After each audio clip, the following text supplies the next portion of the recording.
This is my dance space, this is your dance space. I don't go into yours, you don't come into mine.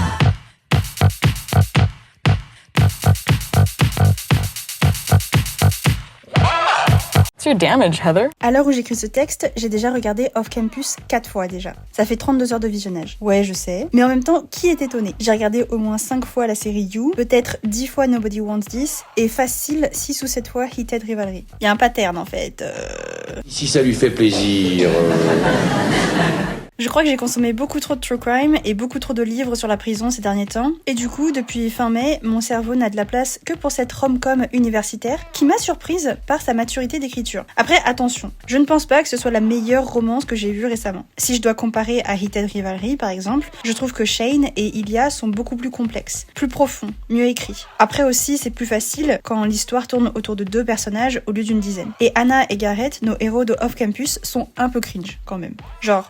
Usually with questions, voices kind of go up at the end, and your voice didn't do that, so... Okay. Could you, pretty please with sugar on top, help me study so that I don't fail spectacularly? Ou encore... Told you. I'll be right down. Yeah, but when? You want me to come down naked, Tucker? Because I'll do it. You sure will. Never mind.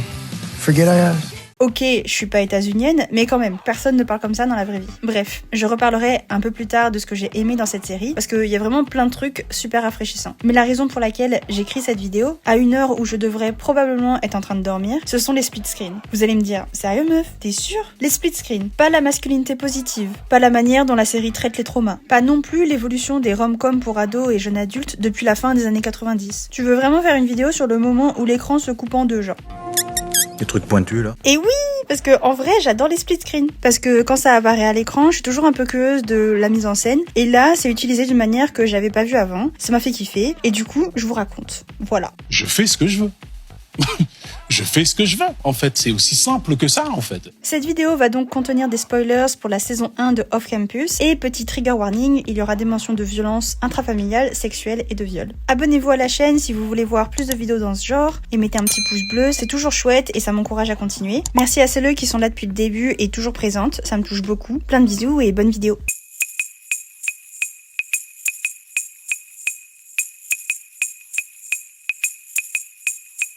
Avant de parler de la mise en scène, il faut quand même parler rapidement de la série. Off Campus est une série Prime Video sortie en mai 2026, adaptée du livre de Elle Kennedy, The Deal, paru en 2015. Sur le papier, en vrai, c'est la définition même du cliché. Une étudiante brillante mais réservée, un joueur de hockey populaire et un peu bad boy, un plan pour former un faux couple, des cours particuliers, de la tension, une histoire d'amour improbable. Bref, on connaît. D'ailleurs, c'est pas improbable du tout, on a déjà vu ça des cinquantaines de fois. Et pourtant, la série m'a surprise, parce que presque tous les tropes que je m'attendais à voir sont là, mais ils sont traités différemment de ce qu'on a l'habitude de voir. Dans beaucoup de comédies romantiques pour adolescents, le drama vient d'une jalousie malsaine ou encore de malentendus qui pourraient être résolus littéralement avec une conversation de 30 secondes. Mais ici, les personnages parlent. Oh my god en fait, vous vous rendez compte? Vraiment, les standards ils sont tellement bas, tellement low de chez low, que le strict minimum de juste communiquer, et bah c'est révolutionnaire en fait. Oh my god! Wow! Par exemple, l'archétype de l'ex-copine mean girl jalouse ne tient plus parce que les personnages s'excusent et reconnaissent leurs erreurs. Don't apologize to me, just make yourself feel better. I was just gonna say, you know, it sucks when you like someone and they don't like you back. It does. If I knew just how much it sucked, I probably would have done some things differently. So, I'm sorry. Ou alors le trope du gars qui a un crush sur la copine de son meilleur ami. Là, il n'y a pas de stratégie pour la séduire ou de sabotage pour la conquérir. Non, il y a juste une prise de conscience des vraies priorités, en fait. If you're going to chase an impossible dream, chase one that actually matters. Et ça crée quelque chose d'assez rare. Oui, il y a du drama, mais c'est du drama healthy. Pas besoin de transformer tout le monde en connard égoïste, et ça reste tout autant divertissant que n'importe quelle autre série. La preuve, Off Campus est numéro 1 sur la plateforme depuis sa sortie. Et puis, il faut bien reconnaître une chose, les hommes de cette série sont vachement beaux. Ils font du sport, ils cuisinent, ils se lavent, ils sont attentionnés et prévenants, ils se taquinent en se mettant des mains au cul. Gay! Ils parlent de leurs problèmes et de leurs émotions sans jugement ou moquerie. Bon, c'est le bordel dans leur maison, mais bon, on va dire qu'il y a eu la fête la veille, c'est pas grave. Si vous plaît, vous voulez pas ranger un petit peu? Il y a trop de bordel, ça me trigger. This is fine. I'm okay with the events that are unfolding currently. Et indéniablement, ces hommes sont écrits par des femmes. Je ne vais pas prétendre que ça ne participe pas à mon plaisir de visionnage, mais je m'égare, c'est pas le sujet. Le sujet, c'est notre couple principal, composé de Hannah et de Garrett. You sort of disappear when you play. I don't mean that in a bad way. I mean, you love it, I can tell. Don't you love hockey like that?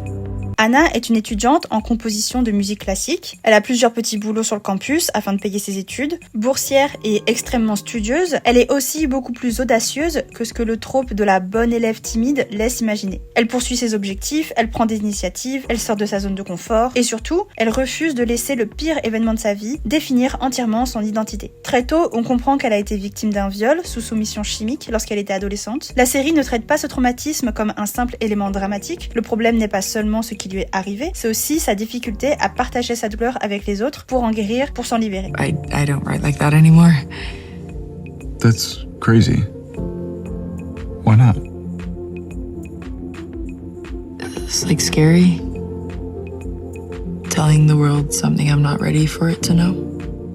Garrett, lui, est bien plus privilégié qu'Hannah. C'est la star de l'équipe, populaire, talentueux, Nepo Baby, fils d'une légende du hockey. Le gars a un avenir tout tracé. Et du coup, ça le rend un peu arrogant. Genre vraiment au début, je l'aimais pas trop. J'étais là genre frère, s'il te plaît, redescends. You really have a healthy opinion of yourself, don't you? I actually thought that was pretty modest. I could have said starting center, team captain, highest scorer for 2 seasons straight. C'est juste insupportable. Arrêtez. Camomille. Mais Garrett vit aussi sous la pression de l'équipe et dans l'ombre de son père. Un père violent, un père dont il a hérité la colère, un père auquel il ressemble physiquement et émotionnellement. Et c'est précisément ça qui le terrifie. Dès le premier épisode, son conflit intérieur est posé, sa peur de devenir comme lui. Donc on peut dire que les deux ont chacun et chacune some heavy shit to deal with. Genre vraiment, il y a du baggage. Mais aucun des deux n'est défini uniquement par ses blessures. Leur relation commence par un marché. So what, I help you study for the midterm and you play my fake boyfriend to get Justin's attention? Puis devient une amitié. Et cette relation se construit doucement sur quelque chose de beaucoup plus important, la confiance. I got you, Mossy. Do you trust me? Yeah, I do. Mais la scène qui m'a vraiment fait du bien et qui m'a convaincue de l'intégrité de leur relation arrive plus tard. À ce moment-là, Garrett traverse une véritable tempête émotionnelle. Il est agité, stressé lors de son match de hockey. Il est submergé par sa colère contre son père qui est présent dans le public. Et quand on connaît son histoire familiale, quand on sait la violence qu'il a subie, on pourrait s'attendre à ce qu'il décharge cette colère sur Hannah. D'autant plus qu'Hannah, elle aussi, est en train de traverser quelque chose de difficile. Son stress post-traumatique prend beaucoup de place et elle ne répond pas au message de Garrett, ce qui, soyons honnêtes, aurait été dans n'importe quelle autre série romantique classique, un prétexte parfait pour créer du drama. Et quand Hannah entre enfin dans la pièce et que Garrett fait les 100 pas comme un lion en cage, j'ai peur. Vraiment, j'ai cru qu'il allait lui faire des reproches, qu'il allait lui crier dessus, qu'il allait lui critiquer son absence. Mais non, au lieu de transformer son inquiétude en colère, il exprime simplement ce qu'il ressent. Please just text me next time. I was worried about you. Et ça peut paraître banal, mais je trouve que ça dit énormément de choses sur leur relation. Garrett ne reporte pas sa colère sur Hannah. Hannah ne devient pas la responsable de ses émotions. Et pour une série qui parle, entre autres, de transmission de traumatisme, je trouve ça particulièrement fort. Cette honnêteté-là n'arrive pas de nulle part. Depuis le début, aucun des deux ne joue vraiment un rôle avec l'autre. Hannah est honnête parce qu'elle ne cherche pas à l'impressionner. Garrett la provoque constamment, mais souvent pour la pousser à sortir de sa zone de confort et à poursuivre ce qu'elle veut vraiment. Petit à petit, ils apprennent à se voir réellement. Et c'est là qu'on peut enfin parler des split screens.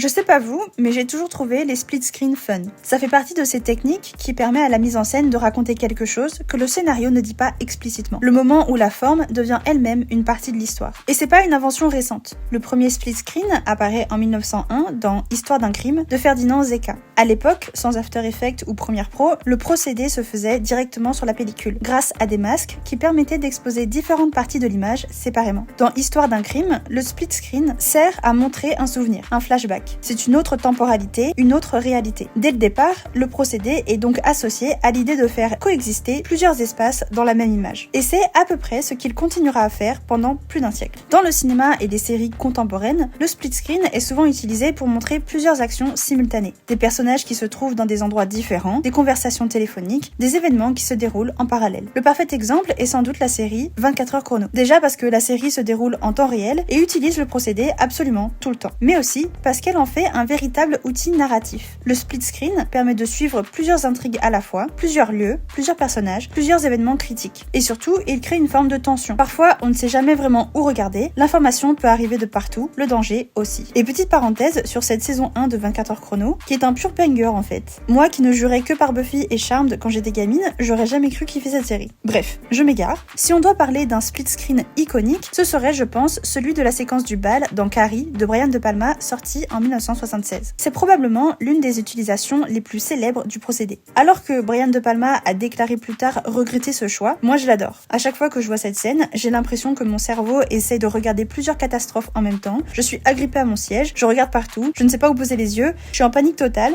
et c'est précisément l'effet recherché, je pense. La représentation du chaos, de la panique et de la perte de contrôle. Le split screen peut aussi opposer deux réalités, comme dans 500 jours ensemble, où les attentes du personnage sont confrontées à ce qui se passe réellement. Parfois encore, il sert à créer de la tension en rapprochant visuellement deux personnages qui ne se sont pas encore rejoints physiquement, comme dans Kill Bill. Bref, le split screen est très polyvalent, on peut raconter la simultanéité, le conflit, le désir, la comparaison, la tension ou la distance. C'est généralement un mur, une frontière, une ligne qui coupe l'image en deux. Et c'est précisément pour ça que ce que Off Campus fait de ce procédé m'intéresse autant, parce que la série utilise ce mur pour faire exactement l'inverse. Elle s'en sert pour montrer une connexion, une intimité.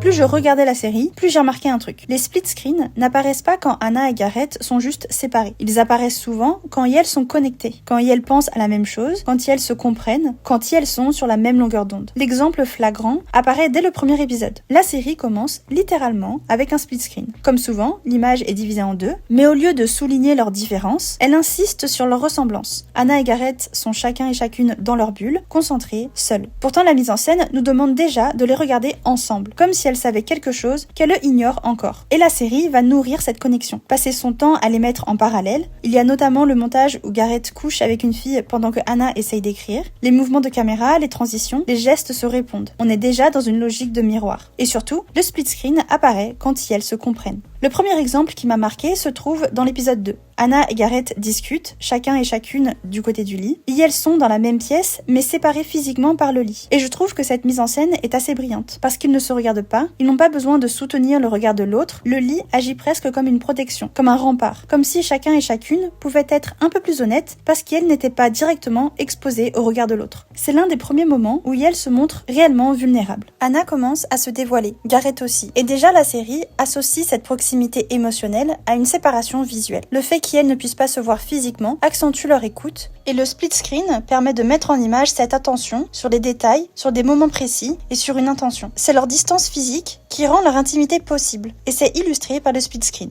Why do you still do it? I guess I wouldn't know who I am without it. À l'épisode 3, quelque chose de plus réfléchi se met en place. Hannah et Garrett doivent se retrouver pour une session de philosophie, mais Hannah annule à la dernière minute parce qu'elle a enfin un date avec Justin. Et Garrett est déçu, mais il essaye de faire comme si ce n'était pas le cas. Il minimise, change de sujet, prétend que tout va bien. Et pourtant, Hannah comprend immédiatement que quelque chose cloche. Et c'est là que le split screen apparaît. Are you okay? Yeah, why? Because you're speaking in 2 and 3 word sentences. No, I'm not. Yes, you are. Pas au début de la conversation téléphonique comme on le voit souvent à l'écran, mais au moment où Hannah voit à travers lui, au moment où elle refuse la réponse facile, au moment où elle comprend qu'il cache quelque chose. Pour moi, c'est la première fois que la série nous montre explicitement qu'Hannah est capable de lire Garrett. Pas juste de l'écouter ou de lui répondre, mais le lire complètement. Elle entend le malaise derrière ses mots, la déception derrière ses plaisanteries, elle comprend que ça va pas. Et pendant ce temps, Garrett continue malgré tout de l'encourager. Il lui dit d'aller à son date, il la rassure, et il fait passer ses propres émotions au second plan, alors même qu'il aurait préféré passer la journée avec elle. By the way, he may not know it yet, but you're the real catch. So, act like it. Thanks, coach. Et pour moi, c'est déjà une forme de care, une forme d'amitié, peut-être même le début de quelque chose de plus profond. Parce qu'à ce stade de l'histoire, ils ne sont pas encore amoureux, mais ils commencent déjà à prendre soin l'un de l'autre. Ce que j'aime particulièrement dans cette série, c'est qu'ils se considèrent comme amis avant même d'avoir réellement eu la conversation. Comme si c'était déjà établi, comme si c'était devenu une évidence, leur relation, basée sur le respect et la confiance, ayant avancé plus vite que leur capacité à la définir. Et là, les split screens servent à nous montrer leur proximité, leur alignement émotionnel. Il apparaît lorsque Hannah et Garrett sont vraiment ensemble. Et elles sont connectées, mais pas en couple, proches, mais pas encore réunies. Et c'est pour ça que le retour des split screens dans l'épisode 8 est si intéressant. Pendant plusieurs épisodes, ils ont pratiquement disparu. Hannah et Garrett se sont avoués leurs sentiments, et elles sont ensemble officiellement, plus besoin de split screen. Mais vient la rupture à la fin de l'épisode 7. Soudain, le split screen revient au début de l'épisode 8. Hannah et Garrett ne sont plus ensemble, et elles sont blessées, et elles essaient de continuer leur vie. La série continue à les montrer en parallèle, écoutant les mêmes chansons, comme si la rupture avait détruit le couple sans réussir à détruire la connexion. On le voit dans la scène de l'amphithéâtre, et elles sont enfin dans la même pièce, il n'y a pas de séparation physique, pourtant, le split screen revient. La distance a changé de nature, et elles ne sont plus séparées à différents endroits du campus, et elles sont séparées par eux-mêmes, par leur douleur, par leur incapacité temporaire de se retrouver. Pour la première fois, et elles sont ensemble physiquement, mais séparées émotionnellement. Alors que pendant toute la première moitié de la série, c'était souvent l'inverse. Et c'est là que je trouve l'utilisation du procédé particulièrement belle. Traditionnellement, le split screen crée une séparation, un mur, deux espaces, deux personnages, deux réalités. Mais dans Off Campus, cette frontière devient paradoxalement ce qui relie Hannah et Garrett. Le mur devient une fenêtre, une façon de montrer deux personnes capables de se voir réellement, même lorsqu'elles sont séparées.